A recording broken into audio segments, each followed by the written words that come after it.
Welcome to this special bonus episode of the KBB Review podcast. I'm your host, Andy Davies. We're continuing our Insights 2023 series today, where we talk to KBB industry leaders about their thoughts looking back at 2022 and where they think the opportunities, pitfalls and growth are in 2023. It's a fascinating look into the opinions of some of the sharpest minds in the industry. This week, my guest is Simeon Gabriel, the new head of Hettich in the UK. In May, he took over the big chair at the internal specialist, bringing with him a CV packed with experience from several other sectors. So how does he look back at 2022 and how is he seeing 2023 play out? But first, make sure you don't miss any other episodes in this special series or indeed any episodes of the normal KBB Review podcast by following us in your podcast app of choice. You can find us in Apple Podcasts, Spotify or anywhere else you can get your podcast, to be honest, and you can do that by simply searching KBB Review, or one word, and while you're there you might as well give us a nice rating and review, as it really does encourage others to give us a go. Right, joining me down the line, we have Simeon Gabriel from Hettich. Hello, Simeon. How are you? I'm very well, Andy. Great to speak to you. How are you today? I'm very well, thank you. Bit of a snotty cold, but I'm getting over it slowly but surely. I'm soldiering on. Let's start with you, if we may, because you're the new guy. You're the new guy in charge. You're in the big chair at Hettich in the UK. You bring with you a lot of experience from other sectors and industries. So before we start looking ahead to 2023, what's your impression of the kitchen and bathroom market here and now as we close 2022? Well, I think I've been really impressed with the industry in general from what I've seen of it so far, in terms of the innovation and the passion that you see within the industry, not only from manufacturers but through to retailers, and a lot of people committed to really inspiring consumers to get some great solutions into their homes. It's very easy for us to get bogged down in doom and gloom as we watch the news and see how things are panning out, and we're fed with stories of the economic situation and so on. But actually, I think there's an awful lot to be positive about as we finish 22 and look forward to 2023. Well, let's do just that. Let's look ahead for the next 12 months. We as you say, we've all seen the headlines, right? We've all watched the telly. We all know there's a lot to worry about. But Hettich touches so many parts of this industry. So for this sector in particular, how do you see 2023 playing out? What's your crystal ball telling you? Well, the thing is that we're integral to a lot of the work that people are doing in KBB in general, because we're the guys that bring your furniture to life. We're the guys that produce motion, movement within the furniture, and we also can solve functional problems for people. So, we're completely integral to our customers, giving their customers solutions that really meet their needs. So as we look forward to 2023, for me, the key to success is going to be to stay close to our customers and really help them to inspire their customers with really great solutions. And what do you see the actual market doing? Because it is an unpredictable thing. What's going to happen next? The economy is always unpredictable. But what are you planning for in terms of the direction of the market, do you think?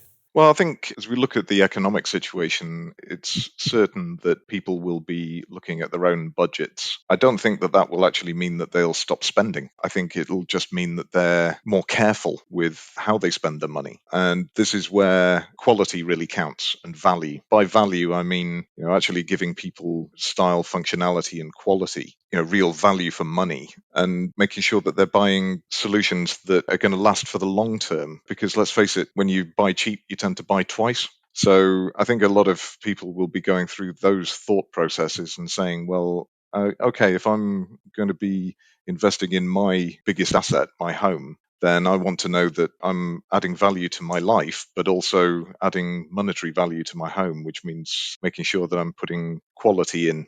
As long as we take that approach, then the future is going to be actually not as downbeat as political commentators would perhaps have us believe, because consumers, they will still want to invest in their homes and make sure that their lifestyle is as good as it can be. But when they actually spend their money, then they're going to want real value.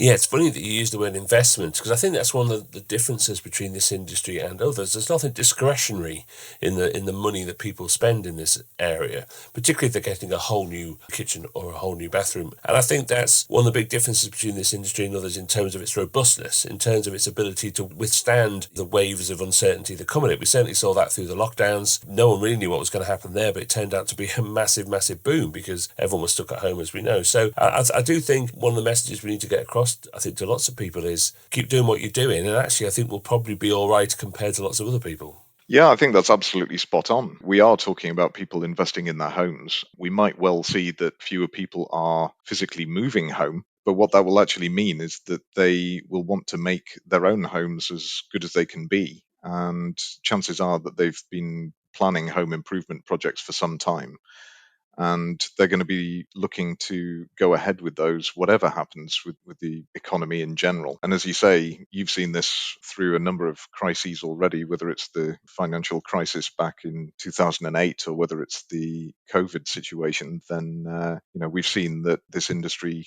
is able to ride those waves. Now let's turn to retailers. That's our audience here. And I think lots of people's first thought will be on simply getting through this. But this is a resilient industry, as we've said here, and there are always chances to grow.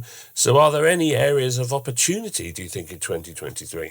Well, very much so. I mean, I think the key to actually being successful in a more difficult market is that you've got to inspire people. That means that you've got to listen, really understand their needs, really understand their desires, and actually tailor things to them that make them feel special. Because again, it comes down to they're spending their hard earned cash. They want to invest wisely, and what retailers can do at this point is to say, right, well, we're going to give you something individual, make it truly special. And if you can make solutions bespoke to that particular customer, then that's going to put you in a really good position to compete. I think that's absolutely true. And it's funny when you start thinking that way and you really realize how much money massive big companies are spending to try and make themselves appear local and appear bespoke, whatever definition of that word you put on it, to make themselves appear much more independent than they actually are. And a lot of their marketing is pushing that as well, I think. The interesting thing there is that Hettich itself has invested an awful lot in innovation over the years. And we obviously follow megatrends within the industry. And one of those is certainly individualization. So, when I look towards some of the big product launches that we've done recently, including for example, Avantec U drawer systems, then the ability to be able to personalize those to customers' needs and wants is at the forefront. And that has been extremely successful, not only for us, but mainly for our partners, our retail partners, who are able to explain those differences and use our technology to be a form of differentiation for themselves and make their product offering that much more attractive to the end consumer, which at the end of the day, that's exactly what we should all be interested in, is concentrating on the end consumer, the end user, making sure that they've got something that they feel is special and meets their needs. Because if we do that, then everybody back in the chain is going to be successful. Yeah, and that is all right in the wheelhouse of your classic independent retailer. Now, controlling the things you are able to control, I think is sort of what we're talking about a bit here. And that's a big part of managing these big global economic uncertainties. You can only do what you can do. So if you were a retailer in this industry, if you were a small business in this industry, what would be the real minefields that you'd be looking to avoid in the next 12 months, do you think? Well, I think the major thing that everybody should try to avoid is a race to the bottom, because it's very tempting to approach a situation like we're facing at the moment and say, right, well, we've just got a discount. Actually, that is a route to putting yourself in real difficulty. That's where you've got to say to yourself, well, you know what? I want to do the right business. And it's where it's absolutely critical that you've got a plan for your own business and you understand what you want to achieve and also how you're going to achieve it and who you are targeting with the information that you're putting out into the market. As long as you're clear on those things, then you're not going to go too far wrong. And I think what we'll see in the coming few months is that actually footfall through retail showrooms may well decrease. But at the same time, the quality of that footfall will probably increase. And so we'll be in a position where we've got people who are really keen to buy, as long as you can present them with a really good value proposition. And that's where concentrating on quality and making sure that your brand as an independent retailer is associated with good quality products and really good service. That's where you're able to stand apart from the competition. Yeah, keep doing what you do and do it better. Yeah, exactly. Let's talk about Hettich in particular. Now, as you said, you're the new guy in charge there. Very exciting time. Where are you investing and planning to grow in 2023? What are you doing specifically as a brand and a company? Well, we're from a global and group perspective, we're definitely investing in innovation and sustainability as a big thing for us, because actually the Hettich family, it's still a family-owned business, is very, very interested in ecological issues. And this is actually something that will play well with retailers who are working with our products, because actually these are things that matter to consumers. So actually having products in your range that meet the needs of an ecologically minded consumer has to be a real positive. And certainly the group in general doesn't just have brand values and talk about them, it really lives them. So there's been a huge amount of investment over the years in making sure that we have